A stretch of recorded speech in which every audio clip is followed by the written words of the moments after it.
Australia are looking for people. Yeah, you heard that right. They are looking for workers.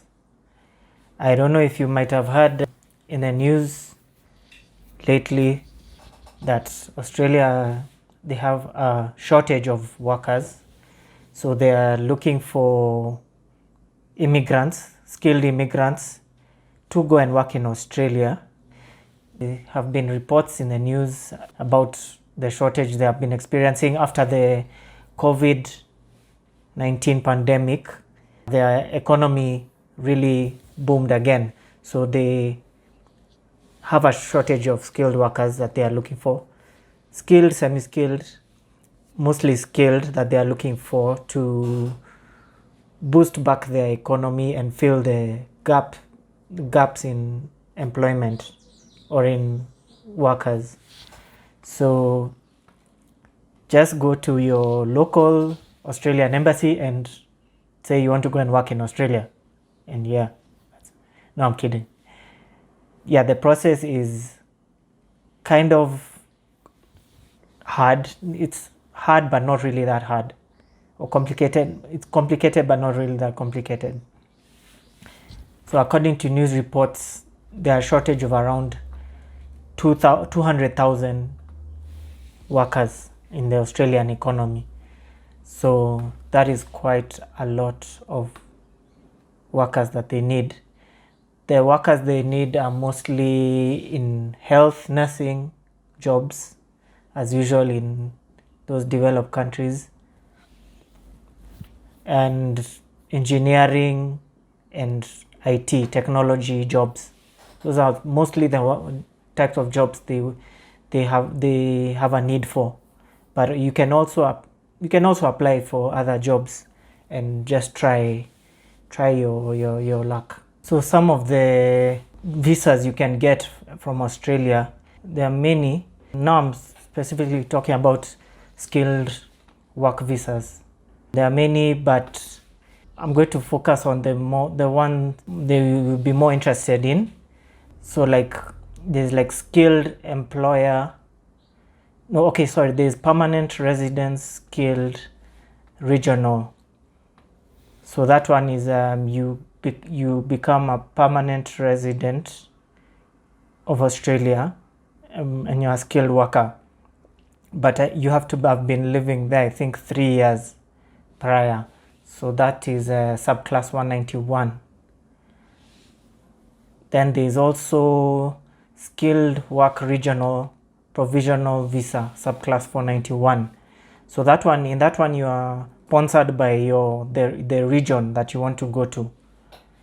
So you'll be sponsored by the actual state that you want to go to, employer in that state. Then you can get the visa and go to that state and live there.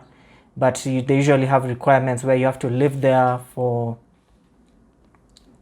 permanently for 2 years or more. And also you can't go and work in any other region. You have to work in that region. There are many other visas. There's temporary work visa, there's temporary graduate visa, state or territory sponsored business owner. That's if you want to become a business owner, you want to start a business in Australia, and you'll be sponsored by the territory. There's also skill nominated visa, subclass 190. So yeah, you're nominated by your employer. So you apply to a job in Australia, then you're nominated, then you get to go to Australia and work there for that employer. So those are some of the visas, and it's quite a process to get these visas. It's not just an easy thing. Yeah, it's quite a process. Okay, first of all, I'm not an expert on visas or the Australian visa or any other country, but I just from what I've seen, what I've learned, I can just give you some basic tips on how to get the visa to Australia, the skilled work visa to Australia. So focus on one type of visa, that's the Subclass 491. That's nominated by a specific territory regional sponsored immigration scheme. So that one, as I said, you're sponsored by the region or the territory that you want to go to, an employer in that territory. Yeah, then you can go and work in that territory, but you have to stay in that territory. But there are some where you can work in a region. Actually, this is the region. Sorry, this is the region. You can work in a certain region, but you can't go and work in any other region. So this visa allows skilled work. This is the subclass 491. This visa allows skilled workers who are nominated by the employer in regional Australia live and work in Australia permanently. So regional Australia, it's like you work in a region. You have to be outside some certain regions. I think outside like Sydney and some other major regions. You can work in regions outside those regions, I guess, because those regions already have a lot of, most immigrants go to those regions, so the regions outside there also want workers. So I guess that's why that happens. So you have to be nominated by an approved Australian employer for a job in regional Australia. You have to be under the age of 45 years, and you have to meet the skills, qualifications, and English language requirements. And I think that's where most of the hard work comes, where you have to meet the skills that Australia want. You can't just go with any job, any skill and say you want to work in Australia. They have to approve your skills. So that is a process in itself. So the skilled work regional provisional visa, it allows skilled migrants to live, work, study in designated regional areas, as I mentioned, for a period of 5 years. And then you have a path, after those 5 years, you have a pathway to permanent residency. So you have to work for 5 years in that region. Then, yeah, you can become a permanent resident. I don't think you have to work like full time for 5 years. You can come and go, but you have to, I think, yeah, you have to like really maintain. I think for 2 years at least you have to stay in Australia before you can be considered for permanent residency without leaving the country. So yeah, you must receive a nomination. So like now I'll choose like a state like Victoria. So you have to choose, yeah, so you can be nominated by Victorian state, and the cost is Australian dollars 4,240 Australian dollars. So I can check how much that is in US dollars. So that's it's around $2684 US dollars as of now. Then who can apply to this visa? You have to submit an expression of interest, EOI. You also have to have valid skills assessment. Anyway, then you have to be in an occupation on the eligible skilled occupation list. So there's a list they give for occupations that they are taking. It's a long list, so more than likely you will find your occupation there. It's 1,000, maybe over 2,000 occupations that they give. So more than likely you'll find your occupation there. You find your occupation on that list, then you go for the skills assessment. You have to be living and working in regional Victoria.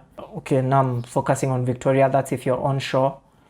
If you're offshore, that doesn't apply. So offshore is, of course, you're not in Australia at that moment. You have to be under the age of 45 years, as I mentioned. And you have to be committed to living in that territory. You can't go and live there and then say, oh, I want to live in another territory. You have to be committed to living there, like permanently. And you have to be competent in English, of course. If you're going to Australia, you have to be competent in English. So that means you have to do tests.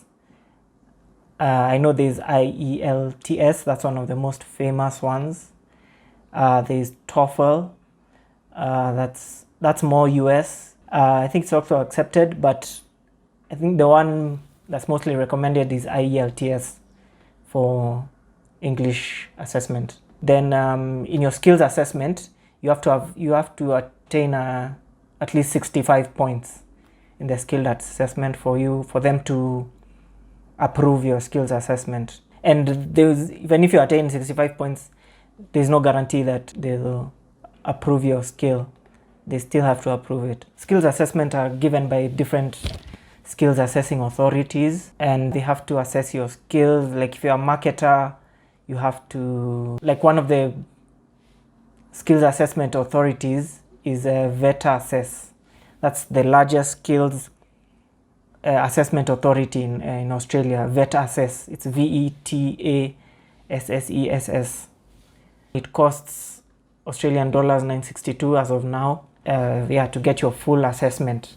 So they will assess your skills. So a skills assessing authority is an organization that checks your skills that they meet the standards they set to work in a relevant occupation. So let's say you're in IT or you're a chef. Yeah, they will have to check you have the relevant skills and experience and education to work as a chef in Australia. So they are going to assess that, and you'll want to have been working prior to get the skills assessment, to be working not more than a year or two before you do the skills assessment. Around 2 years. You have to have been working within 2 years before doing the skills assessment. So you have to have been working quite recently. Yeah, so if you've been out of a job for a long time, no luck for you. So as I said, you have to submit an expression of interest to the Australian government, the Department of Home Affairs. So the Department of Home Affairs, the immigration body of Australia, they're the ones who approve all this. And you can do the expression of interest through Skill Select. Using your EOI number, expression of interest number, you will submit a registration of interest for the region you're applying to. So like maybe in this case, Victoria. Then if you're invited, you will submit a nomination application in the portal, in this case, Melbourne. Then if your nomination is successful, you'll submit a visa application. So all this, you've still not submitted your visa application. This is just them assessing that you have the skills and that you've been nominated by a region and an employer in that region, and that now you've been approved for that. Now is when you apply, you do the visa application. If you're offshore, that's if you're out of Australia, you're eligible to submit a registration of interest in any eligible occupation, but they are currently prioritizing health and teaching. For if you're an offshore applicant, you have to submit a passport, English language test, as I mentioned, and a skills assessment by the skills assessing body. Then once you are nominated, they will notify you of the decision by email. So I'll just go again through the steps to applying. So the first step is you submit an expression of interest, EOI, through Skill Select. And you have to know which visa you're applying to. So again, remember I went through the visas, the different visas. So just go through the visas and know exactly the one you want to apply for. After you submit your expression of interest, gather your documents. After you submit your expression of interest, you'll receive an invitation to apply for your visa after they have approved your skills assessment. Once you've been invited to apply for the visa, you have 60 days to apply for the visa. If you don't apply within those 60 days, you'll have to start all over again. Then you could receive an invitation up to 2 years after submitting your expression of interest. Even if you submit your expression of interest, you won't get it immediately. It can even take many months, up to 2 years. Then you have to gather your documents to support your expression of interest. Then you need documents, your identity your ID, marriage certificate. Also you need character documents, also like a police clearance certificate. You have to show that so they know that you have good character. They don't just anyone coming to their country. They have to know what's your background, do you have a criminal record. They also have to know if you have children, you have a spouse, is someone sponsoring you, the employee you're going to work for. You should have all that information.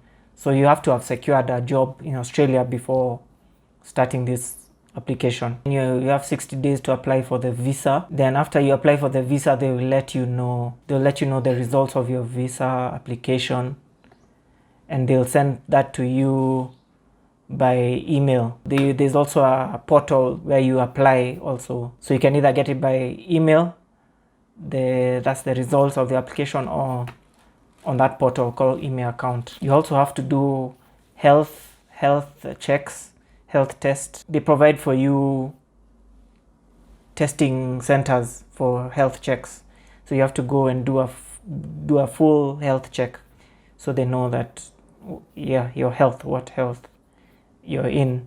And you also make sure at that point that you stay lawful, that you don't get into anything illegal, like especially if you've gone to Australia or even in your country, don't get into any trouble. So you just maintain a clean record. You also offer your photos, your biometrics, that's like your thumbprints, and they might also ask you for more information if they need more information, so like your bank statements. So they want to know, can you survive in Australia, things like that. They want to know about your family, your children. Then after that, they will give you the outcome of your visa. They'll give you the results of your visa application. After they have given you your visa results of visa, if you've been approved, then you're free to fly to Australia, and your immigration journey has started there. So once they approve you, you can now go to Australia and start working. Then hopefully later you can apply to become a permanent resident after around 5 years. But different visas have different requirements, so just go and check the requirements. I would say even before you start doing the application, make sure you have your documents in order. I mean, all your passport, your ID, marriage certificate, children, make sure you have all that in line. Also start doing your English assessment test, like you have already done it, or be in the process of doing your English assessment test. So because it takes a while to do the test and also get the result, so you don't want to have started applying and then you're approved and your English assessment results are still not in, so you could end up missing up your visa application because you don't have your English assessment results, and there's no way they'll approve you without knowing your English assessment results. So those are the steps. That's like a general overview of the steps to going to work in Australia, to get a skilled and work immigration visa to Australia. It's not easy, but it's not impossible. If you know you have skills, especially in health, IT, engineering, but even other skills, home care, almost any skill, just apply. You never know, you could get the visa to Australia. They are looking for workers. It's a great opportunity for you to immigrate to some of these countries. I know Australia, Canada are some of the countries that have a skills shortage and they're looking for workers. But even look at other countries in Europe, UK. UK have also been looking for workers. So just go online, check. So for like the Australian immigration, check immi.homeaffairs.gov.au. That's the Home Affairs website for Australian government, and I'll put that link in the description. Then you can go and find out more. So just do your research. I'm just giving you a brief overview of how to apply to go and work in Australia. So I hope this video is not too long, but go try apply if you really dreamed of working there. And I hope this has helped you to know about information about how to work in Australia. And thanks for watching, and don't forget to like and subscribe this video. And thanks again. All the best in your visa application. Peace.